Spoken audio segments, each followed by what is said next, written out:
All right. So after 4 weeks, we're finally going to do our review of The Last of Us Season 2. But this time I have a special guest.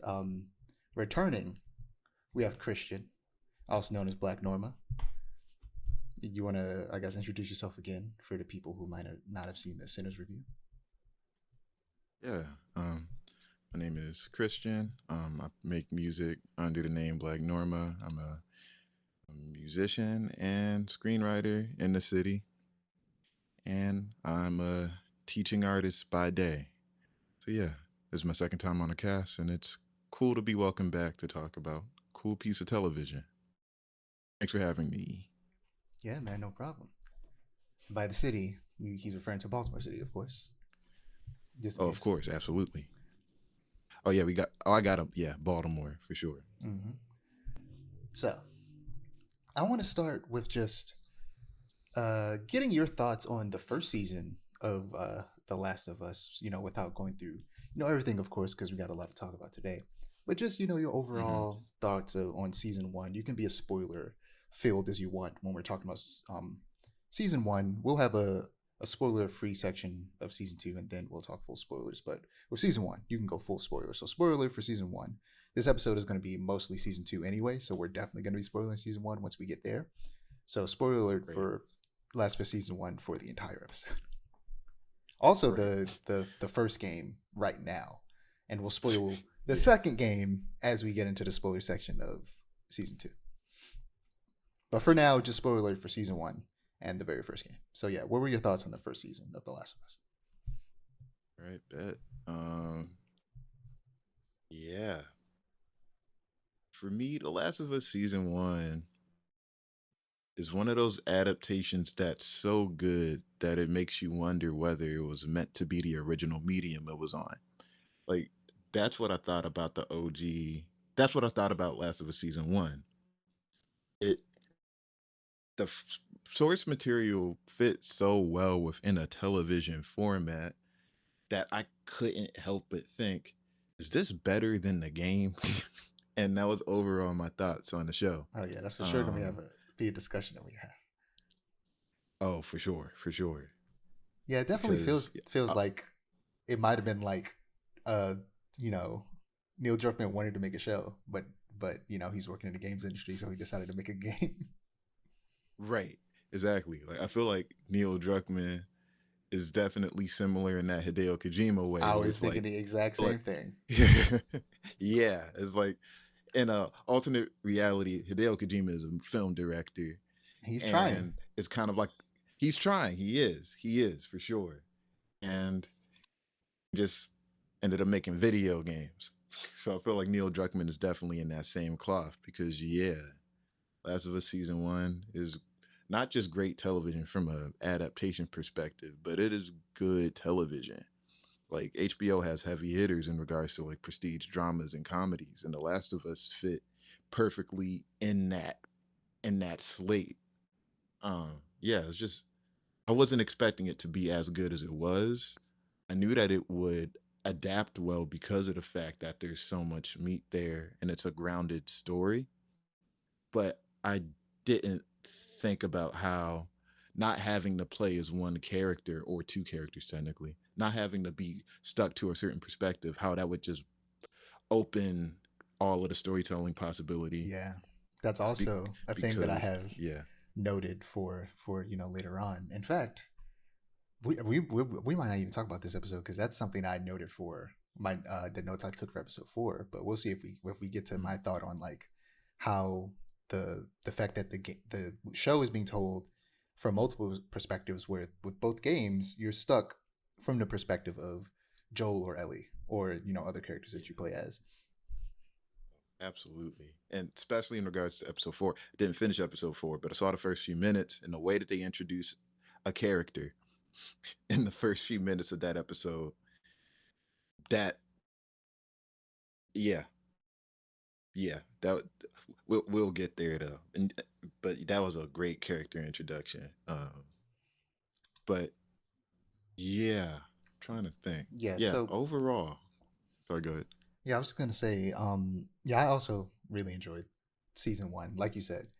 like the game was already kind of lauded for being uh, almost like a movie by a lot of people, and being like Hmm. it's like kind of revolutionized like storytelling in gaming back in 2013 when it came out, and you see a lot of games kind of chasing his coattails in that way.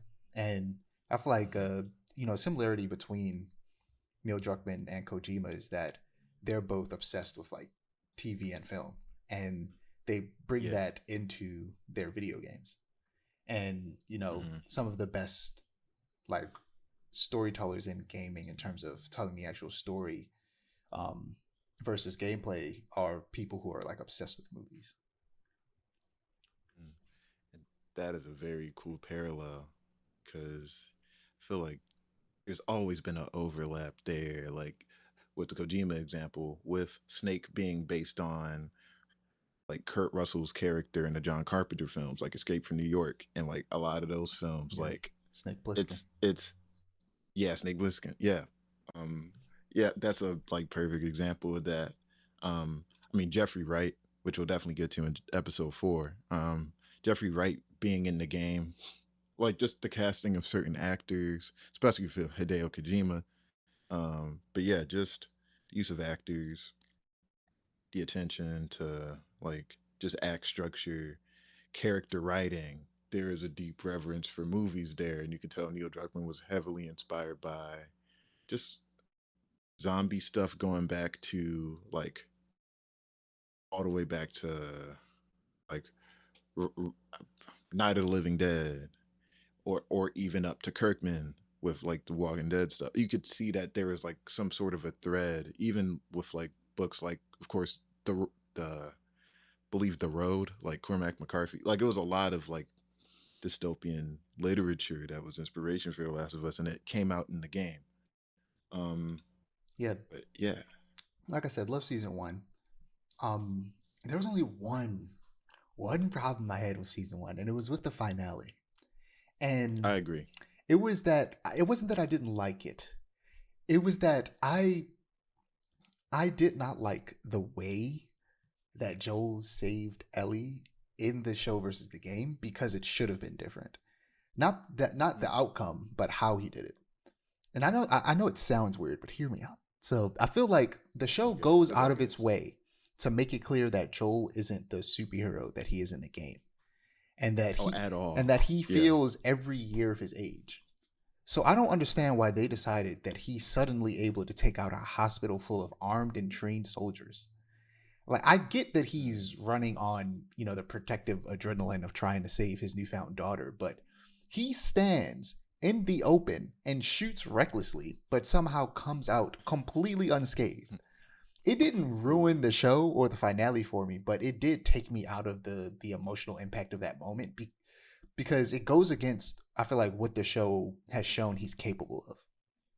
I yeah. would have preferred if he was sneakier or took more damage in the process of the rescue instead of it being just like it was in the game where you're basically a superhero because it's an action game, so you have to be. Ooh. Mm.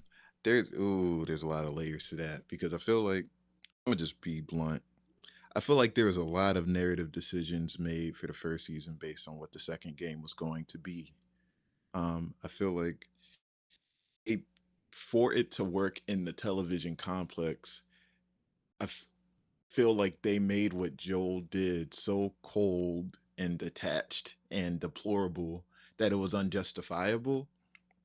And like I can understand it from a narrative perspective, but watching the way that Joel took care of all those folks, it definitely gave off foreshadowing for what they were going to do for season 2 and how they were going to characterize Joel. Like I feel like You make a mistake and I calling him said Joe. It's Joe. funny because they have that That's crazy. conversation in the game or in the show. But They do. speaking of which, we're already bordering on season two, so let's just get into it. Let's start off with Yeah, let's get into it. Yeah. our spoiler free, just over our thoughts on the first 3 episodes of season two of The Last of Us. Yeah. For me, think it's kind of taking the format that season one did, where it's like we're gonna have the skeleton there, but we're gonna add more subtext or present information in a way that's more efficient for television. Like the first scene, like going to the first scene in the game, it's Joel, I believe, talking to Tommy, and he's like, I saved her. Like he has that moment. But in the game sense, it makes more sense for it to be Joel and Tommy because at the end of the first game, we know they were in Jackson. And yeah, Joel would tell Tommy what everything that happened. But in the television context, I don't think it would work that well. Like, why is Joel randomly on this one day telling Tommy this information? Like, it's very kind of sporadic, Joel telling Tommy. So just from the start of the episode, I feel like there was a lot of differences there. Um, Yeah, Joel, the honestly, sorry, good. forget no spoilers. We're just gonna get into spoilers. There's no point in Oh, doing I'm spoilers. sorry. I am definitely getting the spoilers. My fault. No, it's fine because we might as well just get into spoilers because it's gonna be hard to even try to give our Yeah, thoughts. But like, yeah, yeah, the episode one opens the way part two opens, where it's just the very last scene of the first game, where it's Ellie yeah, asking if he's telling the truth, then he's just like, yeah, and it's very clear that she doesn't believe him, but she just goes with it. yeah. Which showing an extended version of that is very interesting because playing, of course, playing the first game, watching the first season, we know that it's an immediate cutoff. So showing like this, showing Ellie walk down the hill after saying okay, it almost felt like wrong to watch. It felt weird because I'm so used to the half cut. But I think starting it off from that scene, it makes sense because that lies what leads to everything going forward, and immediately leads into what the first episode is, which is the last interaction that Joel and Ellie really have with each other. Um, like immediately, it's like that's what I feel like the episode is dedicated towards, like Joel and the rift between Joel and Ellie's relationship. So it's like, why not start with Ellie walking away from him? It was, I Yeah, feel like it was a very intentional choice for sure. but then from So I there felt like that was interesting. we go back to the Yeah. hospital, and where was it? It's I forget Oh, where it's ooh, Salt Lake. Boston. It was in Oh, Salt Lake Salt Lake. City, My fault. and Yeah. we see Abby and her friends, mourning the dead after they buried them, and sitting at the graves. Hmm. And for those of you who haven't played the game and are only watching the show, we're going to spoil the game, of course. She's sitting at the grave of her father, and if you play the game, you know that. But if you don't, you're curious, like, okay, Hmm. well, she killed someone. We don't know who, but it was clearly someone close to her. It could have Hmm. been a lover, it could have been a friend, it could have been anybody. And it being her Right. father, ultimately, who it is didn't matter. You just know it's someone close to her, Right. and that's all that matters. Yeah. And she wants revenge, and clearly, this is going to be through line. They're not going to set this up and this not become a thing. So you immediately get what like the main conflict is going to be off the rip. And I'm curious, do you think that let me rephrase that. I'm curious if you think that this is being like this change was made to kind of allow people to have a little bit more sympathy and understanding for what Abby does in episode 2. Hmm. Huh. That is a very good question. Because me and another friend of mine, yeah, yeah, like we were talking about that decision. I feel like, yeah, I feel like from a television perspective, they were trying to allow the audience to immediately be shown Abby's perspective. And I feel like from a writing perspective, it does allow the audience to be empathetic. Um, but I don't know if this is a hot take or not. I also think it could potentially be to the not to the full detriment of the narrative, but it kind of some of the shock factor kind of goes away because Abby is set up so early, and we know that Abby is going after Joel. Yeah, I agree. I I feel think like honestly it would be more interesting I wish they would have like actually infiltrated Jackson and like they never introduced those characters. Like they just come into the city one Exactly. day with the refugees and we see them. We, outside of the show, keep them up with who's playing who in terms of, casting, knowing like, oh, that's Abby. She's in the city now. She's looking for Joel. Mhm. And like having it be a big secret to where this character shows up and it just seems like, okay, this is gonna be a new character in the story. We don't know why they're there. Then they kill Joel and then later on we learn why they killed Joel. So immediately like I hate this character, and then slowly you learn why she did the horrible thing, which is a thing that I Yeah. talk about. I talked about years ago in the Last of Us Part Two review about how I kind of wish they would have done that with the game, where like there was a little bit more Right. kind of mystery around Abby, even more so than there was in terms of just them showing up, killing him, leaving, and them not fully knowing why until later. Right. Yeah, I feel like hmm, they would. It's kind of tough for season two, I imagine, because they already are aware of the meta conversation about part two and how that game was received, and how like making it too jarring for audiences could be too much. So I see them being like, let's introduce Abby in the first frame, like of the like after the first scene immediately before the theme song. Let's introduce Abby now so we can set up her intentions. We can meet her crew. So then it won't be as shocking when Joel is dead or Joel gets killed by them. Like I feel like they wanted to lessen the blow of it, but I also think that lessening the blow of it also kind of takes away the narrative shock of it. Yeah, Um, Even though there's still some shock, and also the way that they kill Joel in the episode is way more violent yeah. than in the game somehow. But yeah, I feel like they softened the blow a bit, Mm-hmm. um, which the grand scheme Understandable. of the episode, I feel like it works, which is understandable After the blowback because with the game, even though that was surrounding also leaks and things of people just making assumptions based off of little to no information. oh yeah, that was a perfect storm of mess. Like yeah, that was a perfect storm of mess with the release. Yeah, with the leak, also them being like Naughty Dog being accused of like grinding their employees and like kind of or crunch time, or like employees being on crunch time. Yeah, and And of just course, all of the various phobias and all of on the internet. the people going after Laura Bailey like she's actually Abby and threatening Hmm. her and her kid and her husband. It was just horrible. Luckily, none of Yeah, that has happened with the actress who plays Abby in the show. thankfully, because I'm like gamers, y'all make us like, come on. Right, making us look Like, bad. Like, come thankfully, on.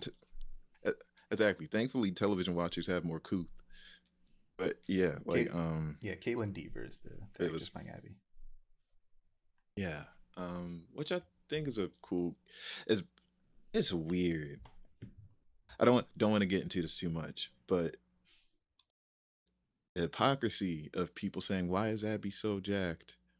And then Caitlin Devers cast in the role, and they're saying she's not jacked enough. It's just Yeah, a very I wish she weird, was. I wish like, she was jacked. I feel like she just didn't. They and just didn't have enough time for her to get jacked. Otherwise, they would have. yeah, They didn't want to delay things mhm, just for her to get jacked. Otherwise, I wish they could have like she would have been jacked, or they found someone who was already jacked. right. And yeah, and I agree because it is a key part of her character, and it's a representation of just the sheer amount of anger that she has, and also it makes Abby an interesting foil to Ellie, even in gameplay, because Abby is more She plays more like like Joel immediate combat. Yeah, Ellie's more like Joel or Abby. Yeah. and is way more stealth based. But yeah, um, but yeah. In regards to like the pacing of episode one, what were some of your thoughts like on our just being introduced to Jackson compared to what we saw of So Jackson in before the we first even season? get introduced to Jackson, right after that scene with Mhm. Abby and her crew, I think we get into the intro, and then after that we have Ellie training in the barn. Mhm. Um, Yeah. and yeah, it's I feel like a huge focal point for this episode in general is Ellie's desire for independence, and it's very apparent in that first scene, doing something that we never see her do in the game, which is train in hand-to-hand combat, specifically against Yeah. much bigger and stronger opponents. Because something me you've talked about off podcast is how um, in the show, Ellie is much physically smaller than she is in the games. In the games, she's skinny, but she has some height to her. She's not like particularly tall, but she's not as small as the actor playing Ellie in the show. So in the show, they kind of like hang a hat on her size and the gender of the character, which the actor who plays Ellie is non-binary, Bella Ramsey. Mhm. But of course, Ellie herself, the character, is a woman, and there is a lot of like subtle sexism, and you see it in this opening scene where Yeah. um Jesse is worried about what her father thinks, and he wants the big guy to pull his punches because he doesn't want to hurt her. And me and you talked about how like Ellie, it's not even just that she wants independence; it's also that this is the apocalypse. There are zombies, and also there are just horrible people out there. You can't afford to hold back with her just because she's small and she's a woman. Like she has to be able to Right. defend herself because the zombies damn sure don't care about gender or size or whatever, and the Right. messed up people out there damn sure don't care about that, and in fact they will try to take advantage of that. So she needs to know how to defend herself against people that are bigger and stronger than her, because she's always going to be dealing with someone that's bigger than stronger than her, just due to the fact that she is smaller than most people. Right. And I think that was a And very interesting way to start the episode with her. Specifically, the way she's fighting is like using like Brazilian jiu-jitsu to like put people in arm bars and make them tap out, or like in a real fight probably break their limbs to disable them, and keep them yeah. from attacking her, which you know something that'll come back later. Um, Oh, absolutely. Yeah. And I feel like there is a lot to be said about independence and autonomy and Ellie's relationship with that, and the fact that the end of the first season and the end of the first game, Ellie was denied all of that by a man. So and also, I she, mean, she was denied it by the Fireflies as well, because neither of them were giving her yeah, the choice. He didn't give her the choice to say she didn't want to do it. They didn't give her the choice to say that right, she did want to do it. right. So it's like compounding all of that. Her wanting independence makes sense for sure because she feels like, I mean, she was born into the apocalypse. I feel like frequently she has constantly been denied the ability to choose something or have an autonomous decision. Um, She's and to the also point of being like, sorry, no, she's also fighting for independence in a town full of people who won't let her do anything dangerous out of fear of upsetting Joel. The choice which is funny. the choice he made haunts her, not only because she believes that she could have potentially saved the world, but also because Joel is a leader in the community, and everyone is aware of their relationship and therefore filters everything she does through him. She can't escape Right, him or his will having an impact on her choices, right. and she hates him for that. And He's like it, this hidden. He's like in the shadows the entire episode. Even with like talking to Tommy, like when they're sniping later on, Tommy's like, "Oh, I don't know about that. Joel might have." Like Joel is kind of like this. Yes, Joel is this looming presence in Ellie's life, and I mean, she's sleeping in the shed. She's not sleeping in the same house as him. Dina talks about Joel. Jesse talks about Joel.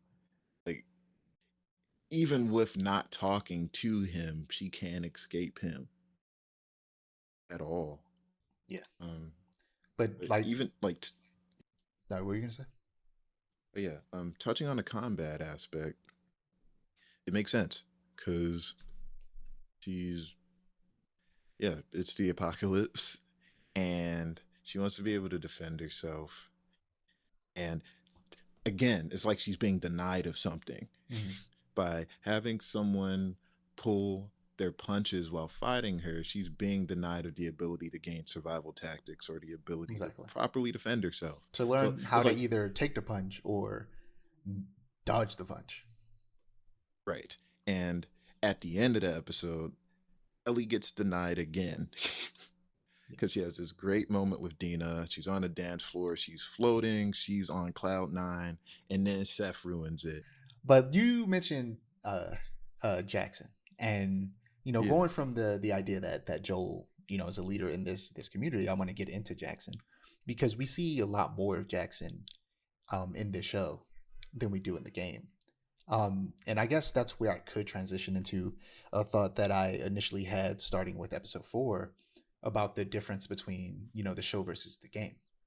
You were talking about earlier how there are some things that the show does better, and there are also some things that are just different. It's not that it's better or worse; it's just different because of the medium.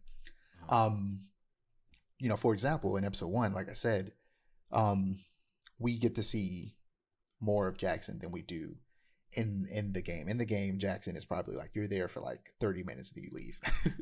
Probably less than that Right. actually. It's probably more like 15. Yeah. And you go on the what do you call it? The patrol. Um yeah, Oh, Patrol. Yeah. you're in Jackson for like 15 minutes and you go on the patrol. In Red Dead Redemption 2, there's a notoriously long prologue This is where going to be a 5-hour conversation. where where the characters Oh are dear. are stuck up in the mountains, and you have to get through that section Uh before you huh. get to the proper open world section. The Last of Us Part 2 game Yeah. easily could have done that, where you're stuck in Jackson for like 2 hours before you Yeah. actually go out and go on with the rest of the game and go to Seattle and all that.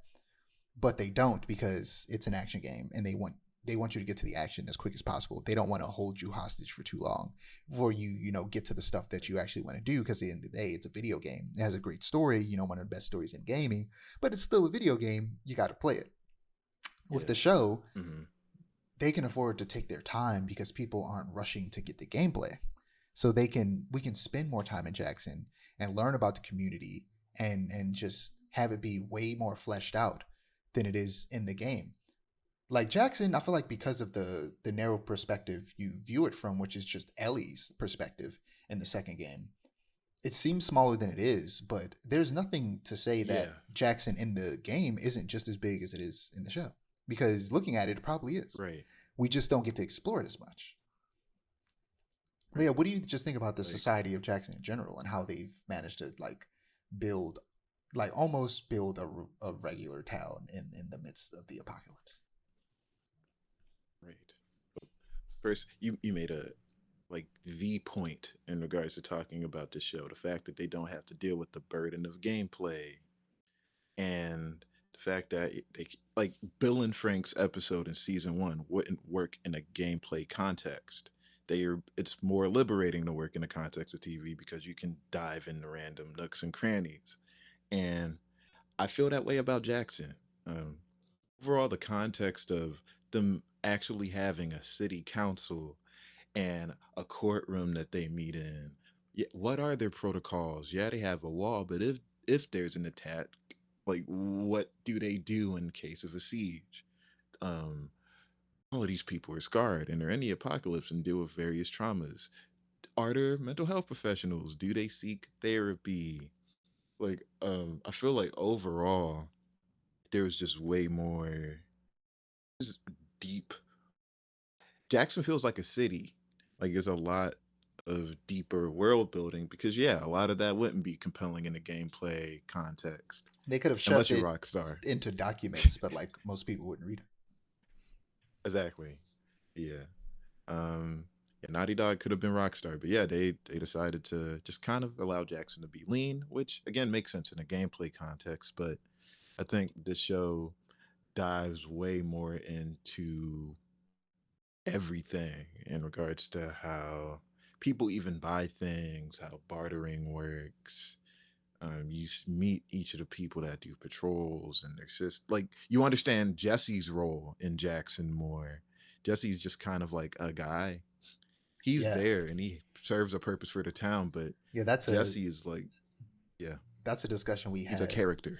off pod as well, where he's much more of a character in the show than in the game. Because once again, everything's from the perspective of Ellie, and I'm trying to think.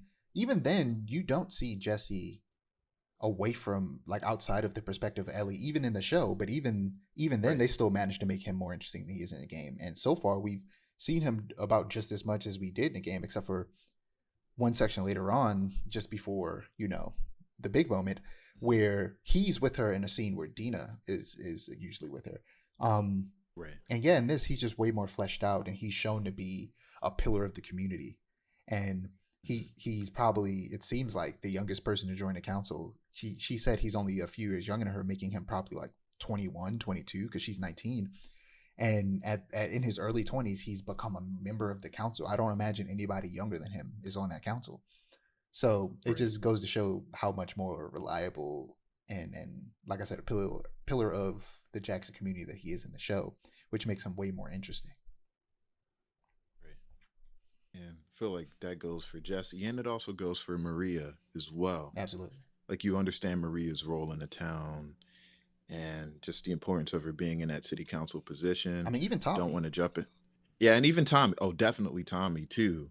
Um, and in the second But episode, I that want to skip definitely over. gets tested. I want to skip over you Very good. talking about Maria though.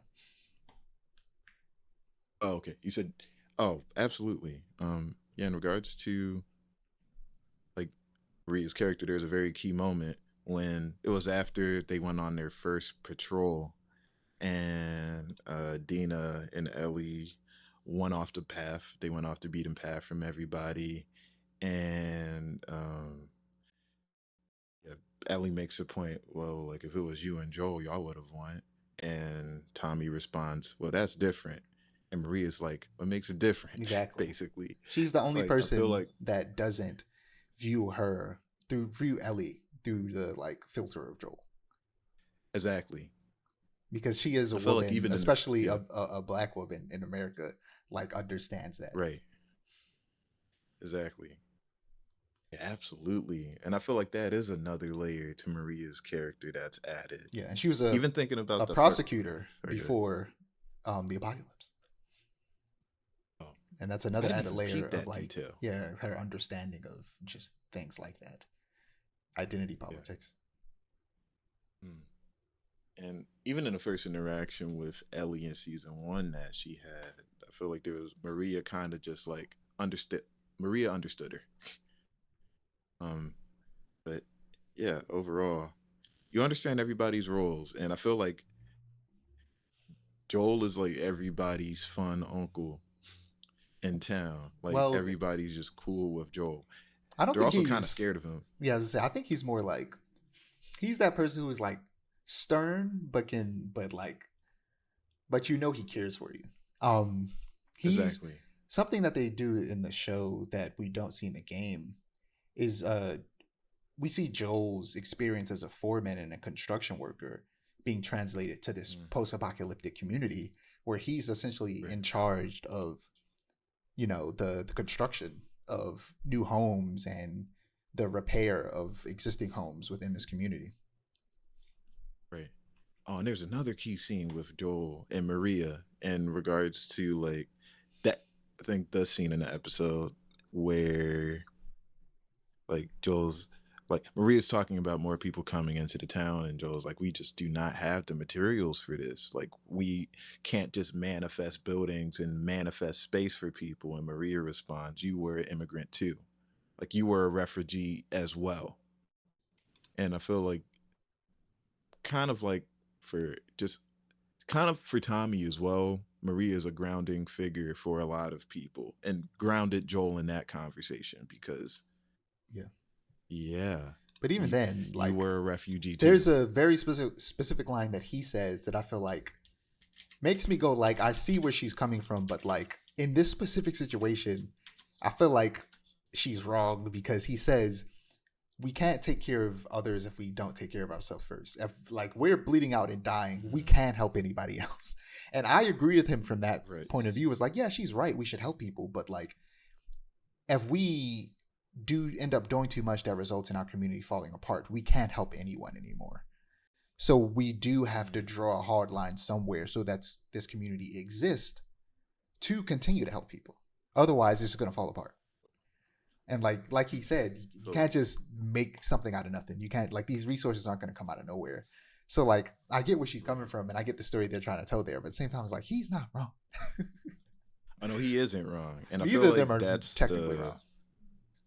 right, and I feel like that's a common thing throughout the game and through what the series has been unfolding to so far. There's not really a right or wrong. There's one comedian, but his name is Tony Baker, but he Oh, also I love does Tony good Baker. reviews for. Oh, you get it. But his movie reviews are very cool, and Smooth jazz reviews. he oh yeah, smooth jazz reviews. And he was talking about a Tyler Perry movie and how like he doesn't like Tyler Perry's characterization because you're either good or you're evil. And it was a phrase he said, and he said that people live in the gray. Like is a gray area there. Like sometimes there isn't good, there isn't bad, there just is. Like it's a gray area. And I feel like that's what the game functions in a lot. Like there's not really that two people can be right, but it's just everybody has a different right. Yeah, There's nothing objective there. And in regards to just all of the actions that are made in the season, that gray area definitely pops up. absolutely. And we have some. There's definitely a lot of moments that we're going to talk about later on. So yeah, just moving Yeah. on in terms of season one. Uh, the addition of the therapist is very interesting. That's something that is not Yeah. in the games, but they added to the show.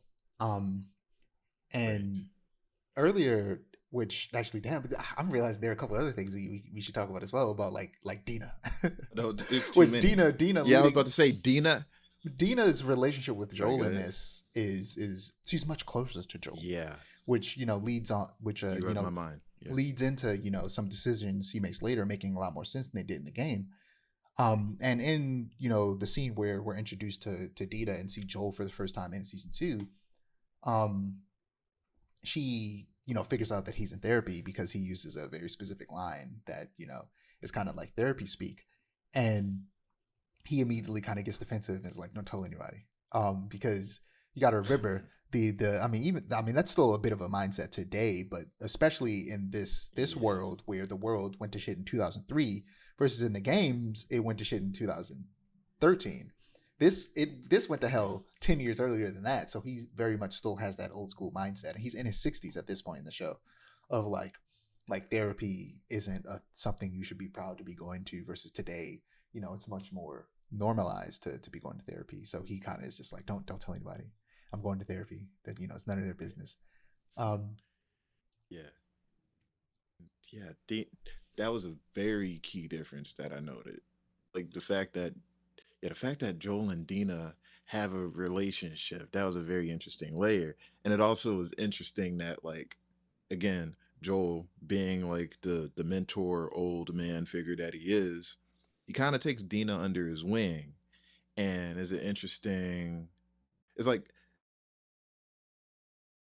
I don't want to say Dina replaced Ellie for him, but I feel like Joel takes some sort of peace in there being another young person that looks up to him and yeah, doesn't know all of his ugliness. yeah, he definitely And has a soft spot, especially for young ladies, just because he had a daughter who yeah, was like maybe like 13 or something like that before she passed.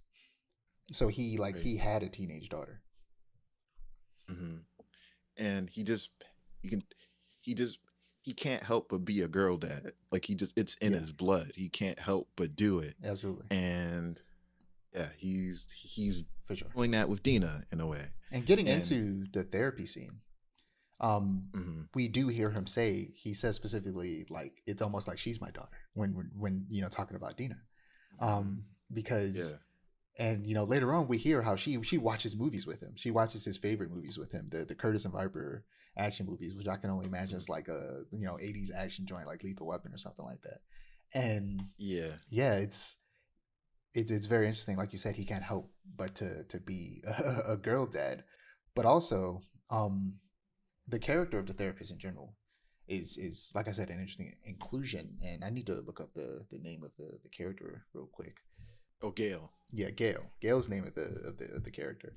Um, and I forget I'm trying to look up the name of the actress too, but she's Kevin's mom in Home Alone. She is Kevin. Whoa. Yeah, Um. Uh. uh O'Hara, I believe, like Catherine Catherine O'Hara. O'Hara. Yeah, Okay. Catherine Gotcha. O'Hara.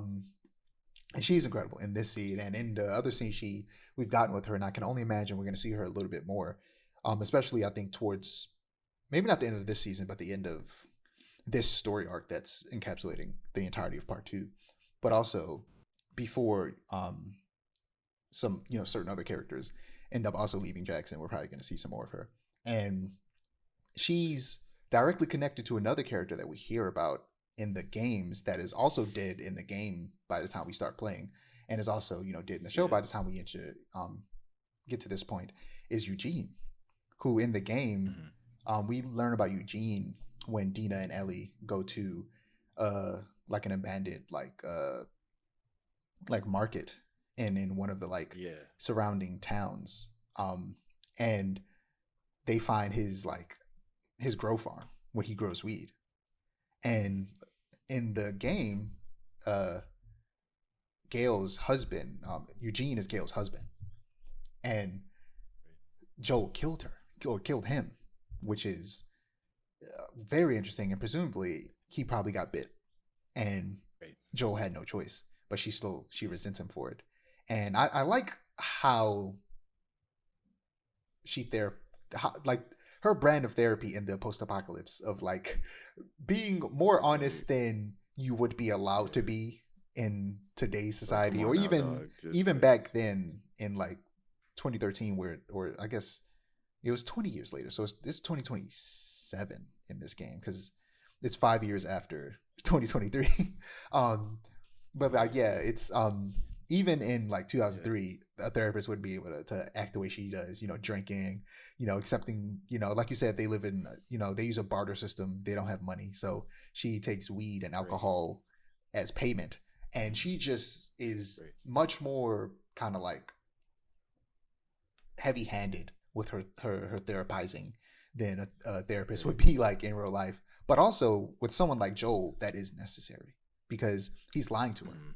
We get to the point to where he's constantly complaining about Ellie and pretending like it's just because she's a teenager when Gail can tell, no, it's not.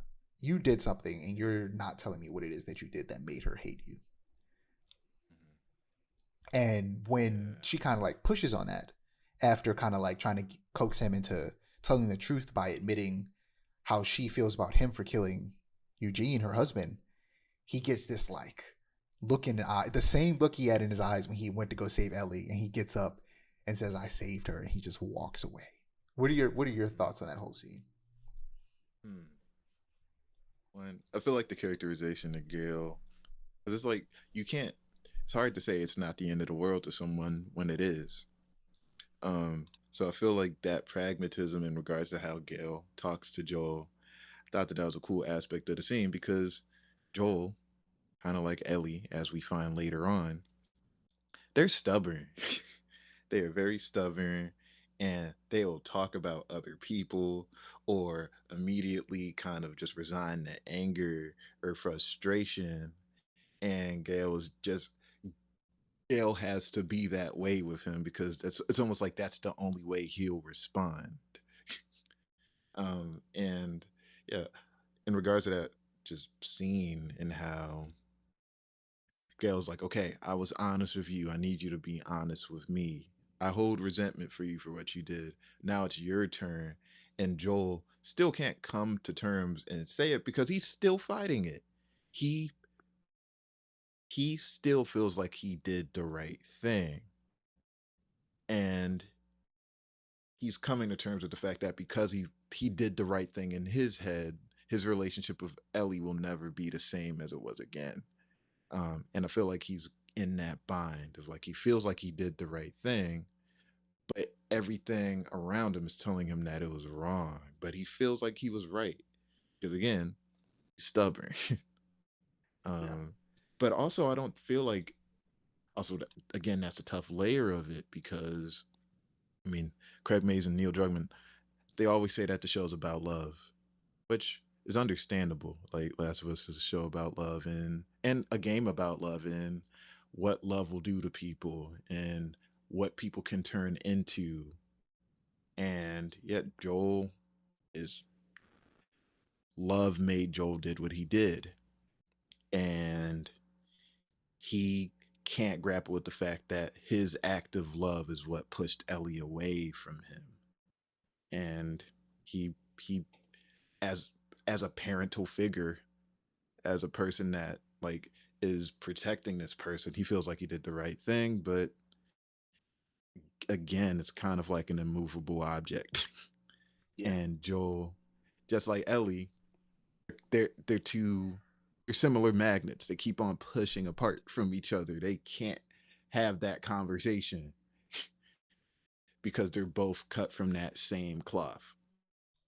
Yeah. So they game Like, therapy and they try to play therapy instead of say it, yeah, like instead of just being honest. Gail says it in episode 3, but she says that Mm-hmm. she's walking that path alongside Joel. Like, Mm-hmm. Tommy sees her as being different, but like she's just like Joel. Yeah. But moving on And to yeah. the patrol scene, where we get a little bit of them. We get them going on a patrol to check for infected, and Ellie and Dina are very much rebels and don't want to listen to the leaders of the patrol, and they get in trouble for that a lot. Like we said, they ended up in a council meeting because of it. But in the process, they end up going through what is a level in the game, and it's like it's very crazy to see how similar it was, where they have to climb up on the truck to get into the place, just like you do in the game. And Yeah. they even mimic some other like gameplay elements when Dina is listening for the infected and like counting them off. And that's an ability you have in a game where you can listen and you can see enemies and infected through the wall, which I thought was a very nice touch. And then of course we get Ellie grabbing the bottle and throwing it the same way you do in the game. And I think it's really fun how they incorporate those gameplay elements into the action specifically, which we get more of that later on, which we'll probably talk about next time we talk about things in episode 4.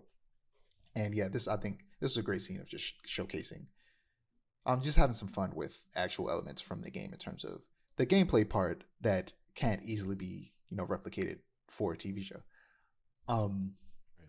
but then we get the they take out a clicker, and then Ellie falls through a floor because it's an old building, and we get introduced to stalkers, which a lot of people forget about stalkers. I watch a lot of reaction YouTube. I specifically watch Blind Wave and the Normies, and in both cases, despite the fact that like half of the people in both of those reaction videos have played the games, they forget about the stalkers. They think that the stalkers are something completely Yeah. new in the show, and it's like, no, stalkers are in the first game, which I Yeah. I forget sometimes that they were in the first game, because there's an incredible segment with stalkers in the second game inside of an office building that I'm excited to see that in this Right. show, since they're doing so much more with the stalkers. I'm excited to see what that office building scene looks like in this version of the show, which we probably not going to get that until no, that was with Ellie, I think, so we might get that this season. But like Maybe. in season, or excuse me, the first game, the first time you see stalkers is in the section where you're with the black guy and his brother, and you're underground, Mhm. and trying to escape that city. And I didn't even peep. I didn't even peep that. yeah, and stalkers, So, they're easy hmm. to forget, because their whole thing is that they hide. That is what's different about them in the game, and makes them a different enemy type in the game, is that they will hide and run away from you, and they will sneak up on you. And if I'm not mistaken, I think they might be able to like avoid your hearing detection sometimes when they're moving slow enough. So Yeah. like that makes them like really fun enemies in terms of gameplay. In the show, they take it a step Right. further and make it seem like the, this is like an evolution of the infection, and that the infected are getting smarter, and that's scary to think about. Like they kind of like they hang a They're hat on it, intelligent. They and don't they just make it run. very clear that this is a problem. This isn't just some different type of infected like the bloater. This is a problem. If this isn't the only one, this is going to become a problem. Right. Yeah. I thought that entire scene building the stalkers into television, like using the stalkers in a television form, thought that was a very cool idea because yeah, and I mainly remember the stalkers from Last of Us Part Two from that office segment. And from a gameplay perspective, it's terrifying because you're so used to sneaking around clickers yourself, knowing that clickers can sneak on you or that the infected can sneak on you. That's just a very interesting and fun subversion, and it's weird. It's very very weird because it almost feels like somebody's like another player is following you because they're intelligent. Um, and I feel like they use that subversion concept in television with the show because Ellie aims the gun at the infected and it's just like, run at me. You're a zombie. You're a clicker. You're supposed to run at me. Why aren't you running? Wait, what? And then the stalker goes away. I think doing it with television in that extent, I thought that that was a cool way, like you were saying, of showing the evolution and showing that it's not just this static thing. They're not just zombies that are zombies and they zombie. They are an evolving, intelligent, and communicative being, which I thought that that was a cool idea of taking a gameplay element and making it interesting in a story context, Yeah. for So sure. to wrap up our talk on episode 1 of season 2 of The Last of Us, I want to talk about the dancing, the New Year's party in the barn, and the infamous scene, the scene that was in like, I feel like, I don't know if it was a trailer or if like, I remember this being part of the advertising for the second game, where they just I think it was they like just like showed this scene in full. it was like It it was, was in E3 like 2017 or something, or no, E3 maybe 2018 or something. Yeah, yeah, it was it was for E3 trailer for it. yeah, and I remember it being a big deal. Like, doing kisses in CG is really hard, and they did it really well. And just that They whole did. scene is so good. Isabella Marcet is an incredible Dina in this, and Yeah.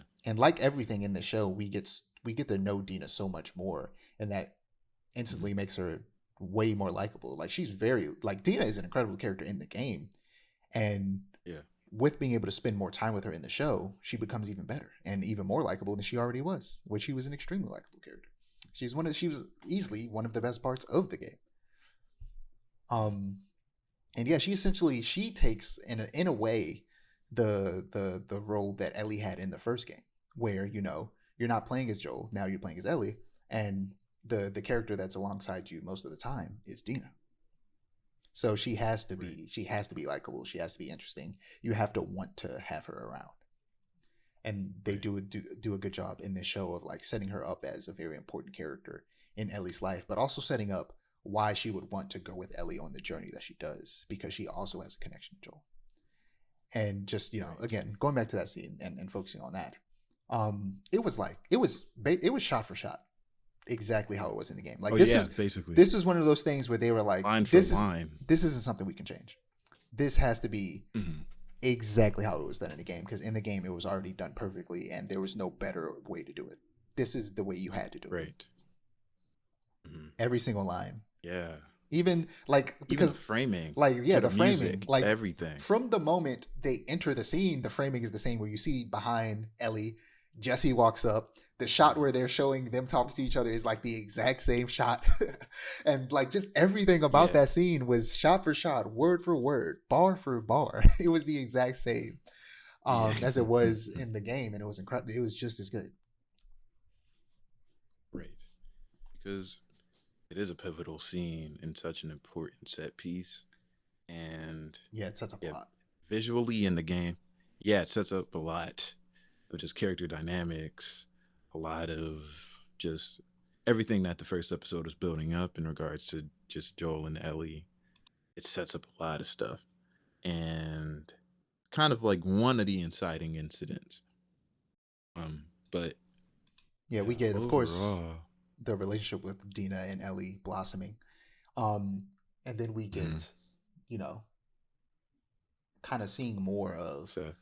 her. Yeah, we get the Seth scene as well of him calling them out of their names, and then we get Joel responding to that, pushing Seth, knocking him to the ground, and Ellie being upset at him because it's like she can take care of herself. She's it's another case of him taking a choice away from her, of her being able to Right. decide how to handle the situation. Whether she was probably gonna hit him realistically, but also Hmm. like just giving her that choice of I want to hit him. You didn't have to do it for me. I can take care of myself. Hmm. Yeah. And And it, of course, again, like autonomy and control. Like it goes back to that again of like Ellie having this beautiful moment, and then Seth ruins it, and then Ellie has this moment to defend herself, and Dina, and then Joel comes in and ruins it, and Ellie's response is just a boiled up amalgamation of all of the denial that she's had and the lack of control she feels like she has over her life.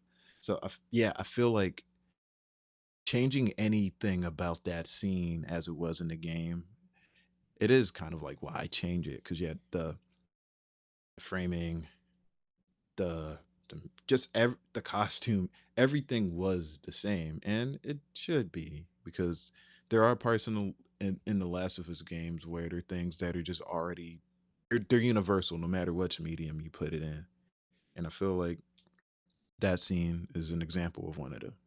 Sure, yeah. but So getting into episode 2, the like one of the it just has the big moment, the moment that sparked all of the drama surrounding the game. Um, uh, and before we get to that, let's just talk about one the big major change that they make to this is that Jackson is attacked by a gigantic horde of infected.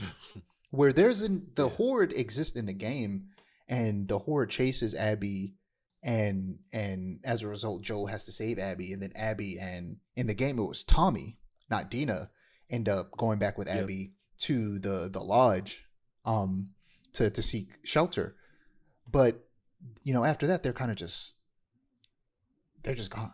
Um, Everything that happens there, and then we cut, and then it's several months later, and we don't know anything about what happened with that horde. In the right, game, it's not that simple because you have these, they're hive mind, and they get connected through, mushrooms through underground, and there were mushrooms coming through their pipes, which were filled with roots, and hmm, that alerted the horde to the existence of Jackson and diverted the horde's attention from Abby, Joel, and Dina that were running away from them. That kind of Abby woke up this big sleeping horde that were using their own for insulation and hiding under the snow, alerting them to then having, like I said, the roots alert them to the existence of the big city and them all running there, thousands of infected, presumably, which causing is a this great big. example. Yeah, like that's a great example of adaptation, because if they didn't make the infected a network connected by all of these like just strands, if they didn't do that in the first season, it wouldn't even allow for a set piece like this to happen where they would know that Jackson is there. Like I feel like that's a very just interesting example of how they made the effective they made the infected work within a television context. And Also, the I movie have, magic yeah. to make that crowd of infected work with a mix of tons of CGI, but also actual real people, in makeup, mixed among them was incredible, and it looked so good. Something I'm not a big It fan did. of is that we live in a very spoiled world where if CGI isn't James Cameron Avatar levels, it's considered Mm, bad, and it's like, bruh, that the sucks. the Yeah, CGI in this show was incredible, and right. And also, it's a this keyword. It's show a keyword you said there. It's a show keyword you're saying. exactly Show. It this is a show. this show is expensive, but it's still a show, so it still doesn't Mhm. have the budget of a movie. So the Yeah. CGI being at this level is incredible. The bloater looked good. It didn't look fine, it didn't look bad, it looked good, and Yeah. people just Which is expect too which much. is yeah. And it's like as long as it works within the context of the story and it's serviceable, it is all good. Like it's not Sharknado. Like it's not. it's the visual effects are very effective in the storytelling, and it's grounded, especially because they mix the visual effects with practical effects. So I feel like it gets to the point where you could try to discern and pinpoint who are the real infected and who are the real people and extras and where the CGI begins, but it's like I, I You didn't don't, feel any encouragement to do yeah, that. you don't notice it in the moment because one, it's frantic, but Exactly. also it's done very well and it's masked very well by just the chaos as well as like the snow being kicked up and gunfire and fire itself just going all over the place. Right. So yeah, I feel like visual effects wise, especially for television, regardless of the budget that they had, it's definitely an achievement because they have to make like 6 movies. So Yeah, yeah, thought that from a production standpoint, it was a very nice set piece. Like it was a very good set piece. From a storytelling standpoint, it definitely worked for me. this is And also. also for people that sorry, go ahead. No, what were you gonna say? For people that played the game, it's definitely a subversion because as you Like, this is also something that they could have done in the game too, and it could have been cool. Especially like, yeah. yeah, like this could have been a moment where you play as Tommy. Like the infected are Hmm. attacking, and then you switch to Tommy. You have to fight off the infected as Tommy. You have like a mini boss with the bloater. I mean, in that like small Right. alleyway, you have to like run around and dodge it and shoot it with the fire. That could have been sick. That could have been sick. This is It could this is have. definitely something that could have been actually in the game, Right. and it It's was. definitely one of those situations where it's just like it that's an example of the show does it better to an extent. I But don't sorry, go I ahead. don't think this is an example of the show that's better. I think this is one of the examples of it's just different. Mm, Not necessarily better, it's just they did okay. something different. Because this is something I could easily see them doing in the game. But just with like Hmm. hindsight, they decided, it would be interesting if Jackson was attacked. um and how Okay, that would I play feel into you. the story, which we get a lot in episode 3. But yeah, this is also where we see kind of Tommy's leadership a lot more. Because at the beginning of the Yeah. episode, we see him running them through the protocol, which immediately set up the fact like, oh, Jackson's gonna get attacked by infected because they don't. It's Chekhov's pistol. You don't show this and have the scene without it happening. And then we get Oh, to absolutely. Yeah. see the defenses and see how Jackson has prepared for moments like this, and we see Tommy out there, getting the job done, being a leader in his community, and it was just awesome to see so much more of Tommy. Like every other character that existed in the games, we just get so much more of him and get to view him in a new light. Mm. But Yeah, I feel like it's definitely much needed characterization mhm. too. Tommy. I feel like Tommy is a good character, but giving him that leadership role, again, it provides more context to how Jackson works. Yeah, in the games, he feels a lot more kind of reckless and like brash, whereas in this, he feels like Yeah. a much more like cool and collected character, Hmm. much more reliable. Yeah. But while all that's happening, there's a snowstorm happening on top of all of this, which is messed up. Um, and a lot of the patrols, if they weren't close enough to come back, they had to seek shelter. And in this part of the game, you're playing as Ellie being followed by Dina, but they switch it up here where Tommy's in the city, whereas Tommy's was with Joel, and this Dina's with Joel, and Jesse is with Ellie, and they go to the grow farm that I mentioned before, and they learn that it was from Yeah. Eugene and all of that. Um, Hmm. but we also get a bit of Abby's perspective, where in the game, again, gameplay segment, you're going through the snow, you're Right. killing infected. Here, they don't got time for that. She falls, she wakes the infected up, she runs away. Joel saves her. They go back to the lodge, and that's when we get to the big moment, the reveal. Yeah.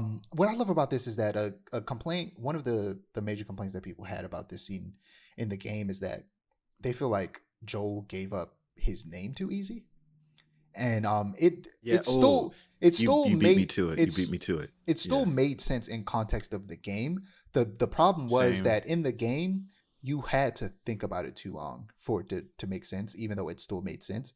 In the show, they already set up that he's a different person. that being in Jackson has made him softer. He's not as hard. He's not like, that conversation that we talked about earlier with Maria, where he kind of concedes a bit to her, where he's like, "Yeah, you're right. I was a refugee." Like he feels for people, whereas um you have that moment in the city where there's a dude pretending like he's hurt, and Joe is like, "Nope, I'm gonna keep driving," No. and Ellie's confused Yeah. about that, and then you have in the very first episode in the prologue where it's the same thing where Tommy's driving and there's a family on the side of the road, and Joe's like, "Nope, keep driving," and like Joel is a different man now, and he's willing to help people, and he's there to help. He helped Abby, and Right. that softness that he's grown, the fact that he's changed and become arguably a better person, kind of resulted in his downfall, unfortunately. But also is a matter of his past when he was a bad person coming back to haunt him at the same time, which is very interesting. Yeah. And also, like, the detail of how Abby found out that that is Joel was definitely, it was switched. It was definitely, it was changed a bit because Dina says it, calling for him. And I feel like in the context of the scene, felt like a bit more natural. Yeah. But I also do think that in the context of the first game, or not the first game, but the game for Last of Us Part 2, it worked narratively for me. I just feel like a lot of the plot hole YouTubers were using that as a critique. But yeah, Joel's character, as in the first game compared to the second game, is just different. Like he's not busting out a guitar and singing to Ellie in the first game. I also think He's that clearly softer. he's not living his Yeah. life assuming that people are hunting him down. Hmm. So he's not like Yeah. afraid to tell people who he is. He didn't have to be that guy. Yeah, this is the moment where like I feel like in the game Mm. when she Uh-huh. pulled out the gun, shot his leg, that's the moment where okay, it's up for him. Yeah. Like you could be like, oh no, he's just gonna have a limp now. No, no, you see that Mm-mm. happen to that character, and you're like, no, he's not walking away from this. I mean, he Yeah. obviously he's not walking away from this, but he's definitely not walking away from this alive. Like the moment Right. that it happens the exact same way in the game, she shoots his leg out from under him with a shotgun to the knee, and you are immediately like, Yeah. it is up for him. This is the end of Joel. Uh-huh. He's not like Right. you don't do that and expect Mm. him to just live after that. It's over. Right. Mm. Um, which is just it was just sadistic. What I love about this is definitely a thing in the game, but this is another thing where this isn't even a matter of the change in medium either, because this is something they could have done in the game too, but it's just a matter of like I said, hindsight is 2020. You realize you could have done something better.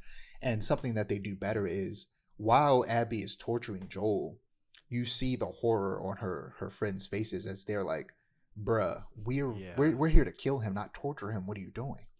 Like you can tell, like Yeah. all of them. I think a mistake a lot of people make is that I think everybody there except for Mel absolutely wanted Joel dead, because it's very clear that Mm. they also lost people that they care about.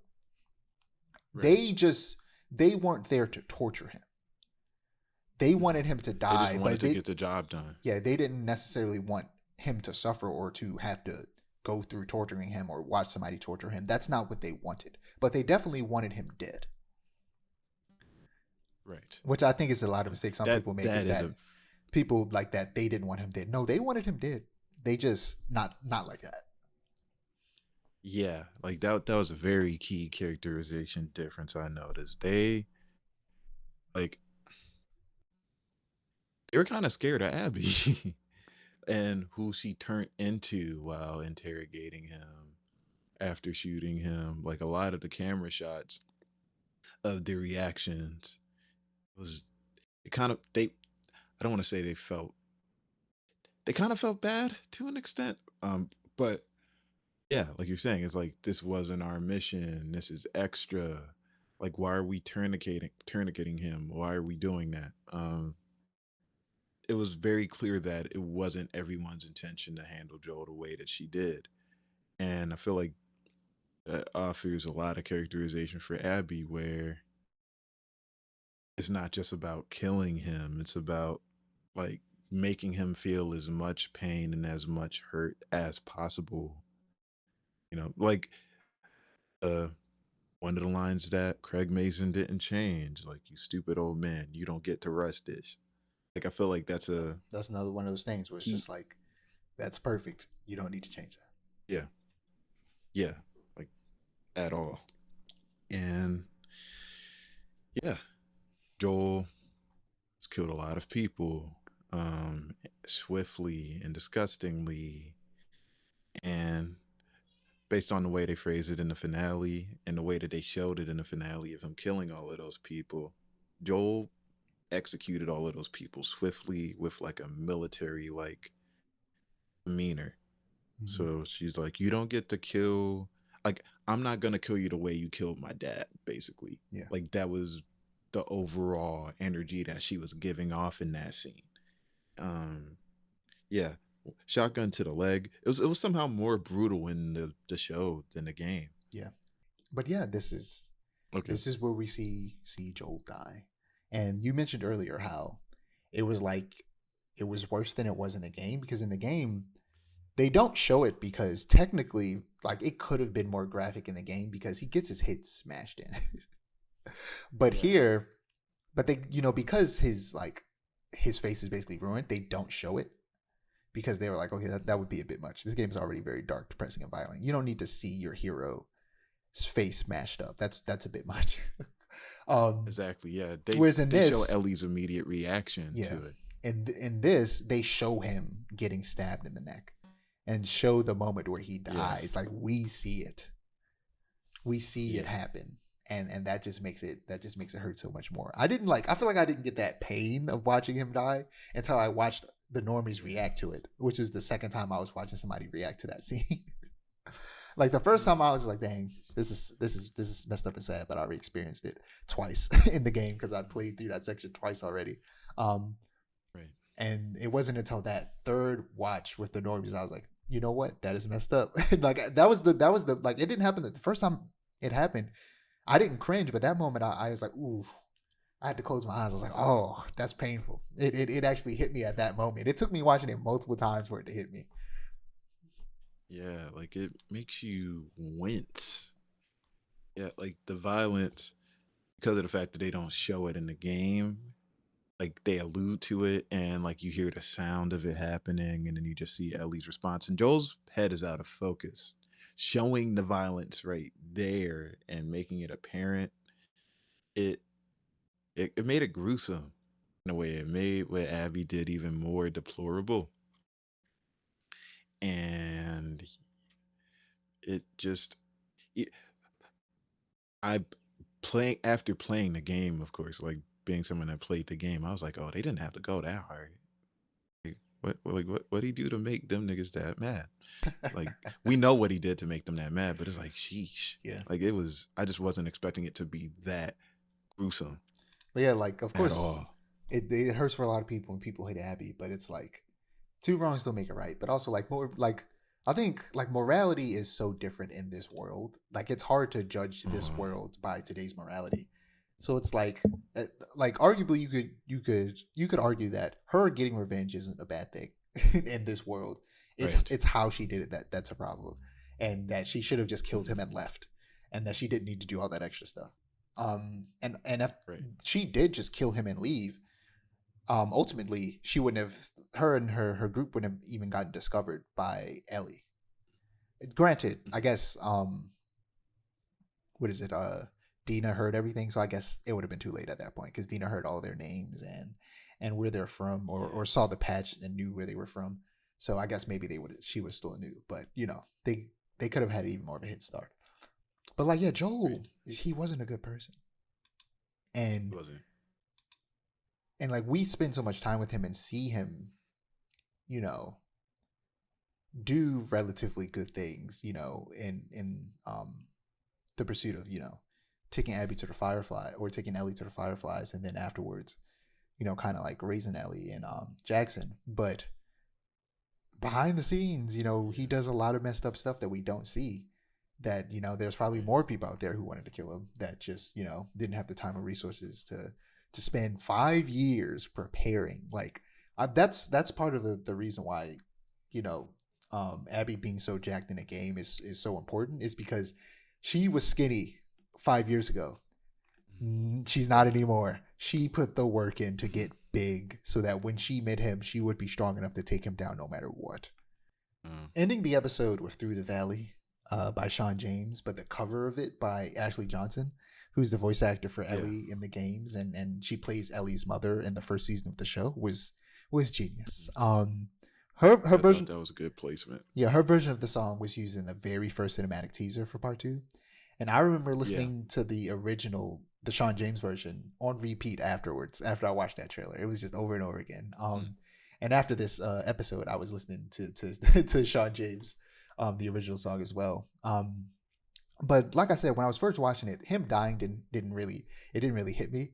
It was when they were dragging his body away on the horse, Jesse and Ellie, that it hit me in my soul. I was like, oh no, he's dead. That's messed up. That was the moment where it really hit me, when they were dragging his body away. You don't see that in the game. Yeah. Like, you don't see them dragging his body, having to transport it. It's just the cut to shot black on Ellie's face 3 months later. Yeah. Which I feel like, again, they fill in a lot of the blanks here, and they show the weight way more. You don't see Tommy's reaction to seeing Joel's corpse. You don't see that. Which is a good way to get into episode 3 with the opening scene of Tommy, looking at his brother's corpse and, telling him, give my love to Sarah, Joel's daughter, who passed away at the very beginning of the apocalypse. Yeah, like the first shot we see of the episode is all of the wreckage. Which also, I want to mention how in the intro, at the very end, there's usually the cordyceps form 2 figures, and it's Joel and Ellie. In the intro for episode 3, it's just Ellie. Yeah, they knew what they were doing. That second figure is gone. Wow. But I'm curious, a lot of people have been saying, and I didn't check in episode 4, if they might have added the second person back because it's Dina and Ellie now. I would have to check. I'll probably check with episode 5. Because I wasn't paying attention to the intro this time, because I was taking notes, because the opening scene before the intro with Isaac was so good. I was like, I gotta write this shit down. I got thoughts. Oh no, yeah. That was yeah.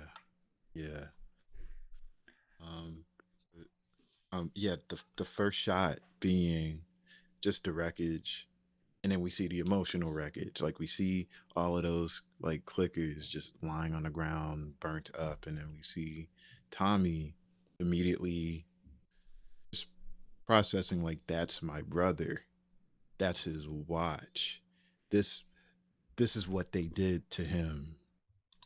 And yeah, he said to give Sarah my love line. And like, I feel like, again, different, but also slightly better too, allowing Tommy to have that moment. That's something we don't get in the game. It's an immediate time jump.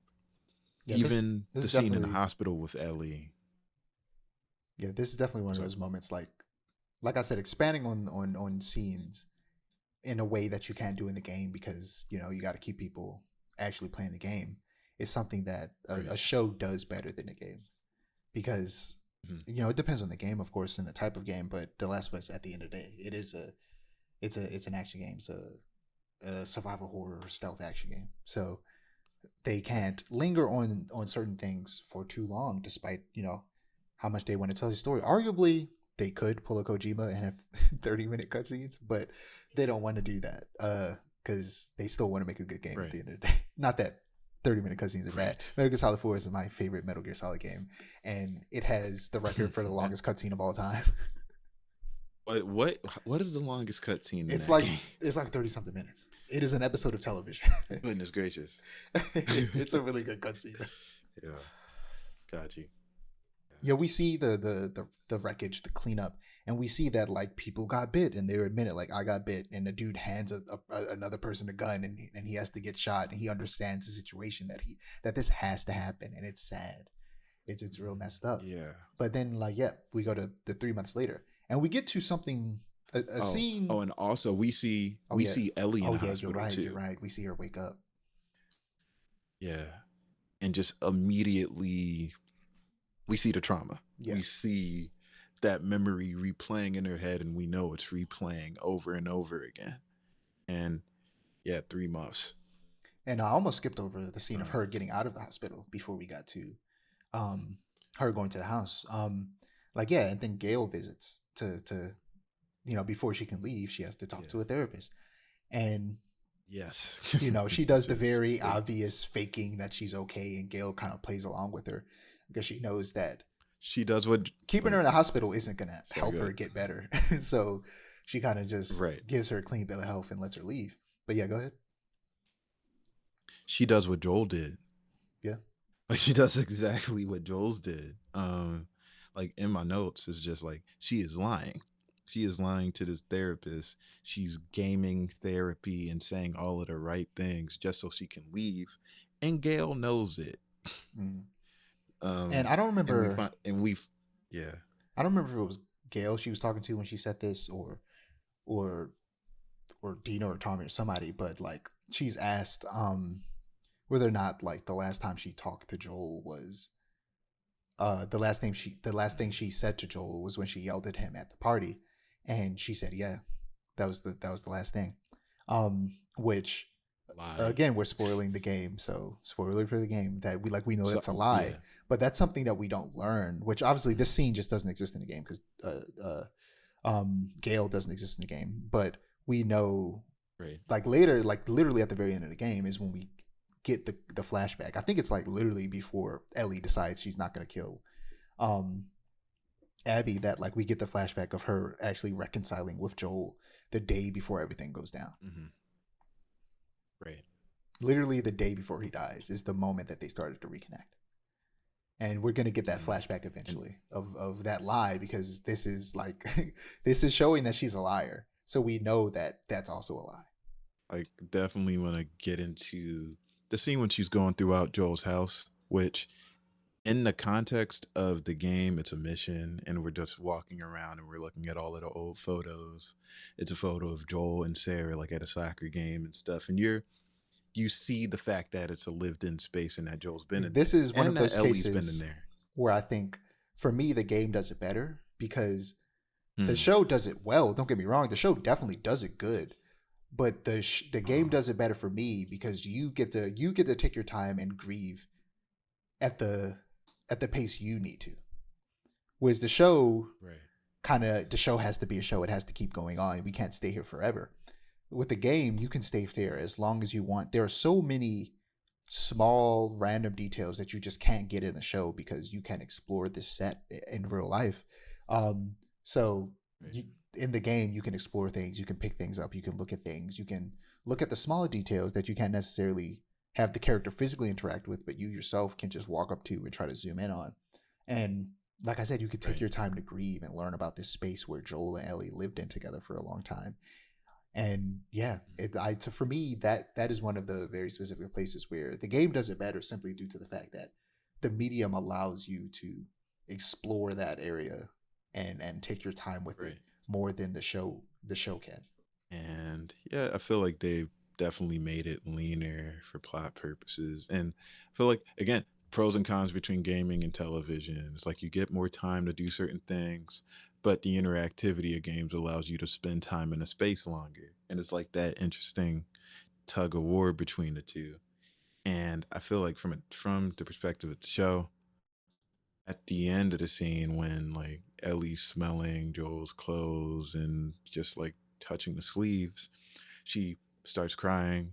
Then she hears that Dina's out there, and she immediately dries. She immediately dries the tears, just Showing, like I can't be seen like this. yeah, kind of showing how she's similar to Joel in that way, where like you Exactly. can't like I can't show weakness around people. Mhm. And then we get the interaction with Dina, which again is another interaction that's not really Tommy's who tells Ellie about Wolf, right? Yeah, because he was the one that was there. Right, right. So yeah, because Dina is the one that tells Ellie about wolves, and I feel like that's an interesting, like just because of the fact that Dina was there with Joel, that's an interesting detail that's changed, and it makes that conversation very interesting. From here they go and tell the exact same information to Tommy, but like I said, Tommy in this is he's much more responsible in this versus the kind of like the brash person he is in the game, where in the game At this moment, after Ellie tells him that, he's like, okay, yeah, we're gonna get our stuff together. We're all gonna go out together to go and take these people down. And he doesn't do that. He leaves on his own because he doesn't want her to go out there and get herself hurt. So he goes out there and does it himself. And then of course Ellie goes to chase after him and also get the job done. In this, yeah, Tommy's like, there's a process. We have to take it to the council, and then the council's gonna have to, have a vote. Yeah, I think this is the episode where we learn that Jesse has joined the council, and we get an Yeah. incredible scene with the council meeting, which starts off with the dude making a very understandable argument about how they should start make like having corn crops, but then Yeah. they very And it kind quickly of it go ahead. oh, the motorcycle. Yeah. No, it's all good. But it turned into Parks and Rec with the guy with the corn. He was like, I just believe that we should just have corn because me personally, I believe that. Like, I thought that was an interesting scene. Yeah, but it's also like very real and very like showing kind of like how this city functions. But then Yeah. I forget it was Maria or Tommy, but they were just like, this isn't what we're here to talk about. Like, we're not talking about corn today. Maria. Yeah, Yeah. and then they open up the floor to the people who they have written down who are allowed to kind of like give their opinion.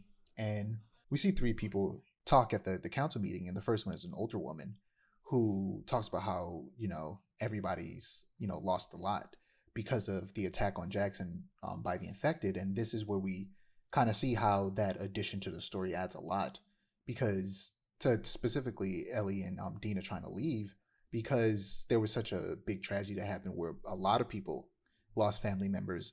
They're a lot more hesitant to send people away, especially since the wall has a hole in it. A lot of their fighting forces, or not a lot of it, but a significant portion of it has died. They need all hands on deck to help out, and they can't afford to send. What they're suggesting is 16 people, which is like way too much. They did not need That to is a lot send of people. 16 people, which also goes to show how big the population is that they were even considering sending 16 people. Right. They didn't need to send that many people. They needed to send like 5. They didn't need 16. Mhm. They needed Yeah, 16 is wild. just Especially after an attack. yeah, they just needed a little bit more than what Abby had with her, which it was Abby, Owen, Mel, Nora, and I'm forgetting his name at the moment, Manny. It was 5 people. So they needed Oh maybe yeah, Manny. they needed maybe 7 people so that it was more of them than it was the other group. Other that like that's it. They didn't need 16. But yeah, and then 16 of them. Like, hey. yeah, and then an older guy talks and he says, live and let live. We shouldn't be seeking vengeance. That's what makes us better than them. And then Seth gets up, And the bigot right. who. And also, Sorry, go ahead. sorry, go ahead. Oh yeah. And wow, he's like forgive and forget. Like Ellie's just like, ugh. Ellie is so over it. And yeah, as you were getting into, Yeah. Yes. Seth. Seth gets up and he starts yelling, which is like this scene is very interesting because I think a lot of it's playing on people's emotions watching the show. Me as a person, Right. I am firmly on the side of no, do not go after them. That's stupid. So Mm-hmm. when you actually listen to what Seth is saying without anger in your heart and the want for vengeance for Joel, you recognize that he's kind of pushing the exact same mindset you would think a person like him would have, a bigot would have, where he's like, we can't be seen as weak. We got to go kill him. We got to stop him. Otherwise, they're going to keep bringing more. Not thinking about what the consequences of that would be. Him just thinking, no, might makes right. We got to go and show our power. And very much kind of Right. perpetuating the clear thought process he has already. And it's like, Right. not like, I think a lot of people kind of like, some people maybe like kind of maybe turned around on him like maybe he's not so bad because of this scene, and I'm like no, he's kind of like Ah. still pushing a very conservative mindset in that scene because Right. he is not right about anything he's saying. It is. It was very much so.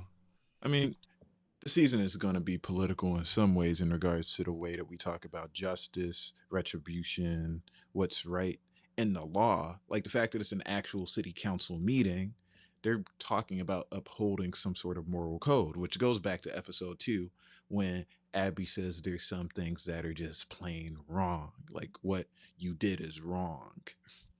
Like I feel like in regards to it Seth is getting into in regards to the entire city council meeting. It's definitely getting into like what is wrong, what does justice mean, and Seth's rhetoric like very similar to like post 9/11 rhetoric where it's like we need to like take a stand, we need to make a point. Like it's almost kind of in like this, you don't come into our backyard and act a certain way and we don't retaliate because it makes you think that we're soft or that we're pushovers. We can't have that happen. And it's like a very much so it is a conservative mindset, and it's a mindset that I think leads to a lot of wars and a lot of violence because it immediately gives yourself a narrative to do whatever you want. Like, which will feed into the overall theme of the rest of the show. mm, As we go to Seattle and we have the WLF and the Sarah fights, which we'll talk about towards the end. But yeah, yeah, this leads to Ellie standing up and reading her rehearsed speech, which is something that is out of character for her, and she says it herself when she's reading the speech, but that she did because she wanted them to hear her and she wanted them to understand, and she is hoping that if she plays by their rules and writes a very heartfelt message and also passionate message that they'll hear her out. And mm, watching the inside the episode afterwards, it is kind of revealed that Maria very likely voted yes on sending the 16 people mm, because of a yeah, combination of several things that maybe she did kind of. There is a certain level of truth to what Seth is saying in the sense that we don't know why they came. Maybe they weren't just there for Joel. mm, Maybe they're coming back, and maybe there's a mindset of that right, from Maria on top of Joel was her brother-in-law. Joel was her brother. She loved Joel. Now he's dead. Go kill the people that killed my brother. right, There's a level of that there as well as protecting the community. Like she can create excuses in her mind to seek revenge in that moment. As a member of the mm, council, where maybe she should do this because it's wrong, but she can find excuses in her mind to make it right and to make it be a thing right, beyond just vengeance for her brother, and she could rationalize it as also being protecting the town.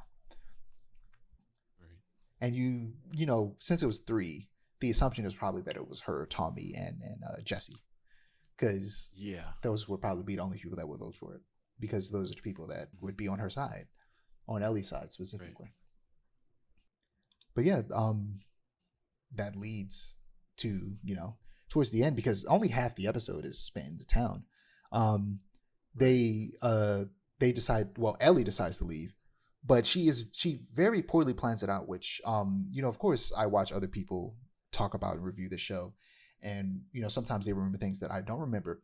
And yeah, like Ellie in the game she's less of a firecracker. She's less, she matures from the first game to the second game. she And does. whereas in the show, not as much. Despite 5 years having But no, passed, she's still very much the same person in a lot of ways. Whereas in the game, yeah, she does follow directions a lot more in the game. She is like she's a lot more mature in the game. Whereas this, she, with no preparation at all, was going to leave and go on this journey. Whereas in the game, she was properly prepared to go on that journey. She knew the route, she had yeah, food, she had the proper weapons. Whereas in this, she's a different character in the show. She's a lot rasher. she She is. is a lot more of a child in this. So when Dina comes, she's like, "What are you doing? You don't have any of the Yeah, things that you need to actually go on this proper journey. You don't even know where you're going. You're just going on a mm-hmm. journey northwest. What does that even You're mean?" just going northwest somewhere. Yeah, And like, she had Dina in preparation, knowing that Ellie wasn't going to listen, already set up a bunch of stuff to go with her. Which Ellie, there's a moment where Dina says, "You could have asked," and Ellie's like, "I actually did know that, but it's nice to know." right. And it kind of very interesting in regards to the characterization of Ellie because I thought that too. I was like, she I don't want to say annoying, but she is way more like I don't care. And in the game, She's like much in more of a regards teenager. to Yeah, much more of a teenager because there's multiple moments when She's it's much kind of more funny. like a 19-year-old, whereas in the game she feels older. She feels like she's like in her mid 20s in the games, even though she's only 19. Right. And I feel like overall, and in the episode, which is an interesting contrast from episode one, Ellie is trying to get away from Joel and the hold that Joel has over her life as much as possible. But in episode three, with her grief, with her frustration, and her anger, she's like taking ownership of Joel and Joel's memory and what Joel means to her. Like she's taking ownership of it so much to the point that she forgets the fact that everybody else had a relationship with him. Like there's a moment when Dina is responding to Ellie being like, "Why didn't you tell me this information?" Like, and Ellie's just like, "I don't want to hear that. I don't want to hear that." And Dina's like, "I loved him too, you know." Even going on later when they tell Tommy the information about wolves, and like Ellie again, she takes that ownership of she tries to kind of she takes ownership of Joel and like her grief, and Tommy was like, I was his brother. Like there is an Like, don't pretend like you know him better than I do. I've known him much exactly longer. right, and I feel like that was a very interesting contrast. So it's like Ellie having so much anger that she doesn't even understand that she has so much anger that she forgets the fact that other people love the man too, especially in regards to like again the anger in regards to her just not having a plan. And even before the city council scene when it's Ellie and Jesse and they're talking to each other, and Jesse is like, "This is my advice, like write stuff down and present it at the council that way, like just write stuff down." And she was like, "Why? Because I'm stupid?" And he's like, "No, because you're angry." Like I feel like that scene is kind of a microcosm of how Ellie was in the episode. She was angry, understandably so. And Dina That's another one of those scenes that just like makes you like Jesse a lot more. yeah, for sure. And also like going into the planning scene, it I feel like even though the characterization of Ellie is definitely shifted more to Ellie being a firecracker, I feel like it intensifies and heightens how much Ellie and Dina need each other. Exactly. Exactly. Cause cause Ellie is just immediately like, we going northwest. It's like, how do you get northwest? By going there. It's just like Ellie is just immediately just with it and is trying to go. And Dina's like, okay, you need this, you need this, you need this. Do you have any provisions? If you break your ankle, what are you going to do? Do you have any first aid kits? And it kind of goes into that aspect of The Last of Us being about love, because you can see immediately how Ellie and Dina, which kind of cliche, but they do kind of complete each other in a sense, because Dina gives Ellie that groundedness and level headedness and doesn't just Dina doesn't allow Ellie to resign solely in her anger. She's like, along with your anger and your frustration, you need to make sure that you can survive.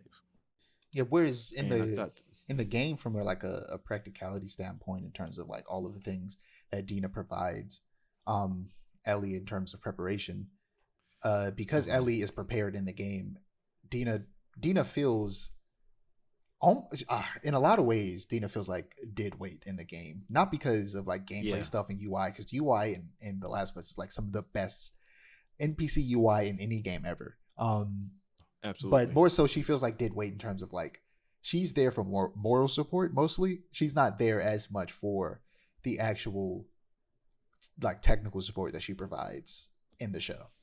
Right, As much of as great of a character as she still is in the game, this just adds another layer that makes her more useful on the mission. right. And I think that the pacing, oh, before they even leave Jackson, Seth, the idea of Seth helping them, yeah.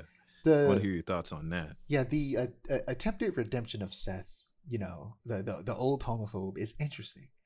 He's like I said, he's still very clearly a man with a very old school way of thinking, because it, even like I said, his logic about going after Joe's killer is extremely flawed. Um, Yes. and he's just more afraid of people coming back, not realizing that the retaliation is the thing that could cause them to come back um in force. And in the making of after the episode, Neil Druckmann says that people are complicated and can be bigoted one moment, but still love Joel and Ellie and understand that what happened to him was wrong. And that's real ironic, come from a person who is seemingly a Zionist, but Yeah, also maybe it's a sign of growth in that regard. But I digress. maybe. I Yeah, also just it we'll see. Seth does not give off that vibe. He doesn't give off the vibe of he loves Joel and Ellie and wants to help them.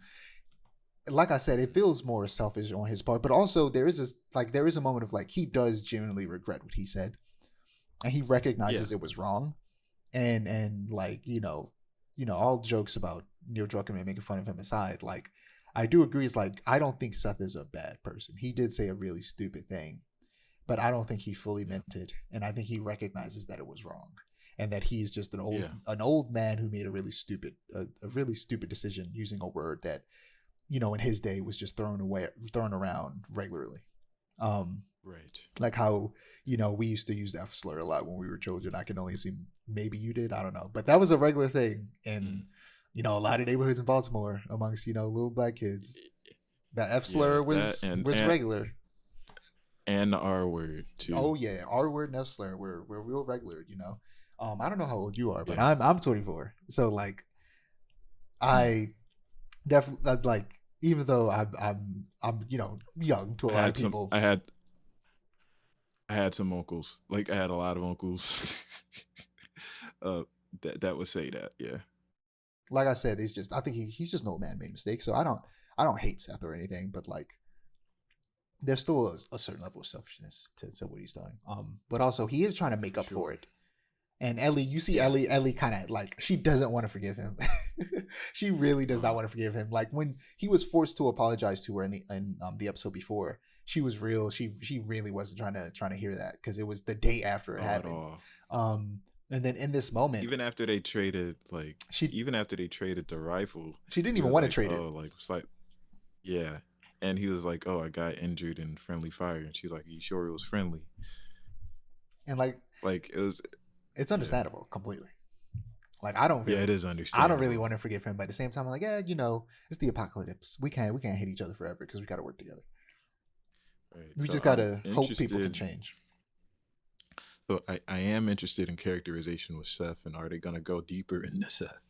I don't think so. I don't I think yeah, I that's think we're done with I think Jackson that's probably right the. now. I don't think we're. Yeah, I don't think we're done with Jackson. We're gonna get a little bit more Jackson. I mean, we're definitely gonna get a lot more Jackson later on, but I think in this season we're gonna Yes. get one more scene with Jackson before um, Tommy and Jesse go to chase after Ellie and Dina.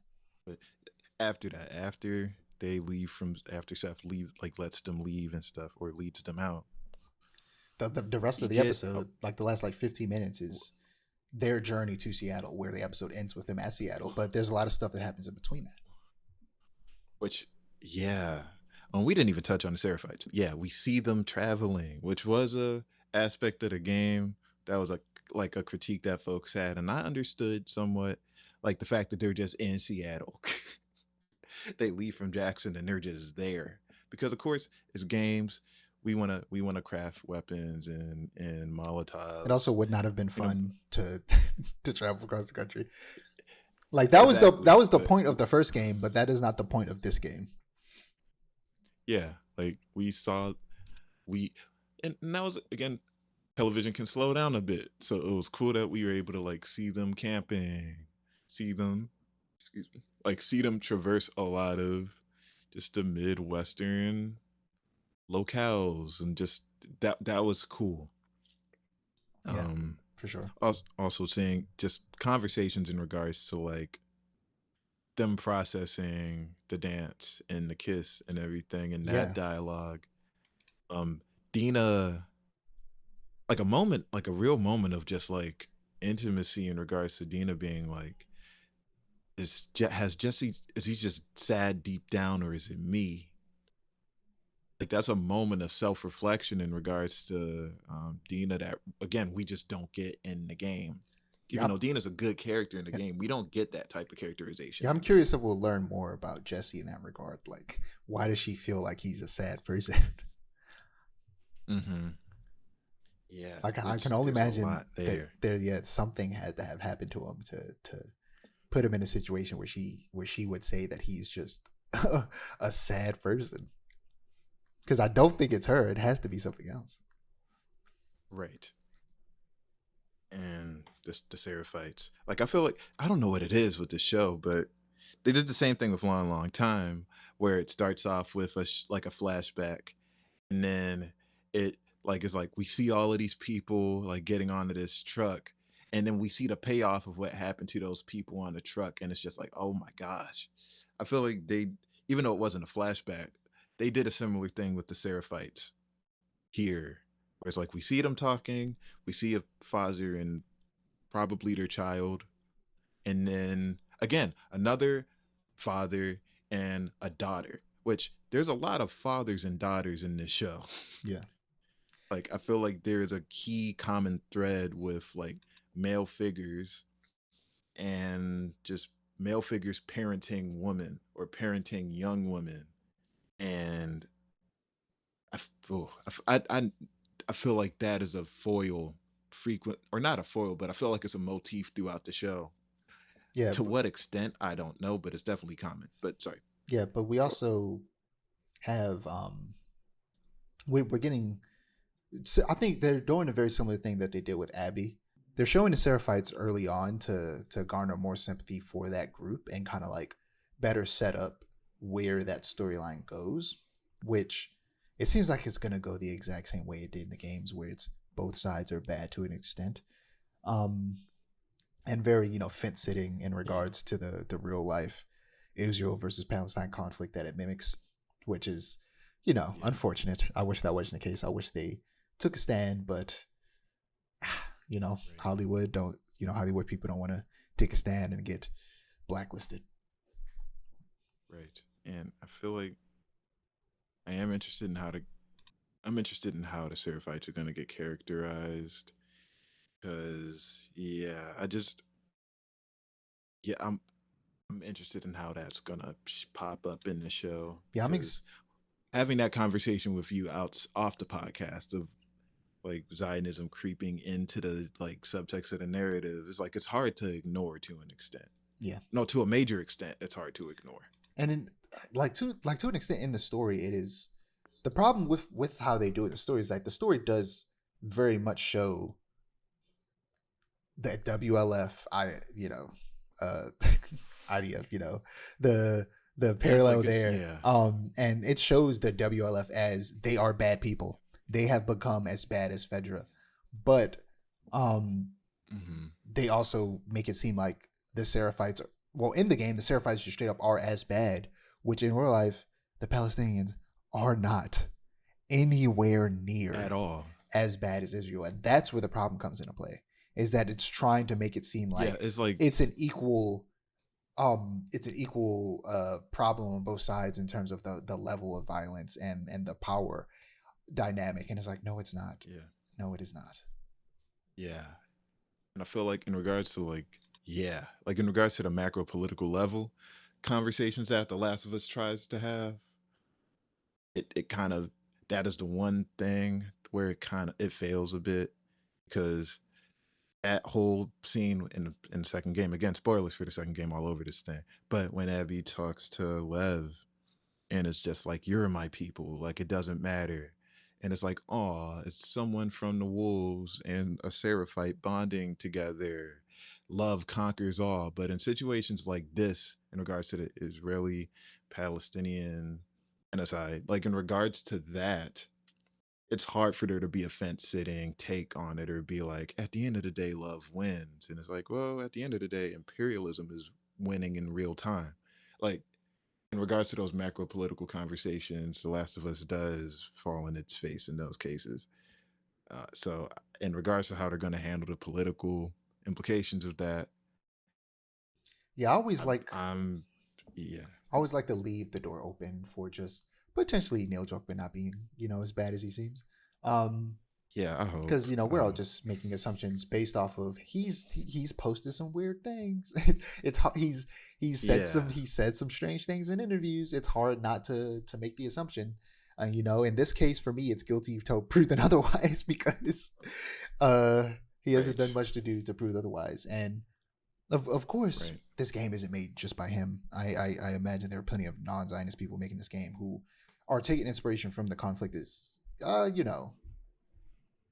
there's a conversation we had about taking inspiration from ongoing conflicts, even though that's been done across time of people taking inspiration from ongoing Yeah. conflicts to tell I mean, stories. It's about Star how you do Wars. it. It's about how you do it. Star Yeah. Wars. Every comic book ever made during the 40s. So like, Right. yeah, that happens all the time. But like again, like I said, it's how you do it, and we'll definitely be getting deep into that as they are now in Seattle, and we'll be getting into next episode. They're the day one, the first day in Seattle, and where exactly did you leave off in the episode? I left off on Ellie singing "Take on Me." Ah, okay, So I already saw the line where it's like, "What are all these rainbow flags?" They must have been yeah, very optimistic, we're which I didn't think about that. we're gonna get into that because Like yeah, I the didn't think world about. the Yeah. world ended in this before they even legalized gay marriage. So like, Right. Yeah. they don't know anything about pride, and presumably, you know, Dina said that Ellie is the only out gay person in Jackson. I doubt she's the only one, but she's the only one out. Well, her and one other person are the only two out gay people. Or at the very least, that might not even be the case. The other girl might be bisexual, and she might be just the only straight up lesbian. So we'll talk more about that in the next episode. Yeah, this is great. Once again, thanks, Christian, for Yeah. for for being on the podcast. We're gonna keep doing this every other week on the podcast until this season's over, which is gonna be over sooner rather than later. Yeah, good having you. Um, Once again, you wanna tell oh, of people where they can course. find you? Yeah. First and foremost, yeah. Thanks for having me again. It was, as always, it was a great conversation. And yeah, I look forward to the next time when we can recap like future episodes in the season. Um, yeah, you can find me at underscore black Norma underscore. You can find me on IG. That is where, all of the things that are going on creatively in my orbit can be found. And yeah, just thanks again. Thanks for having me. It was very fun.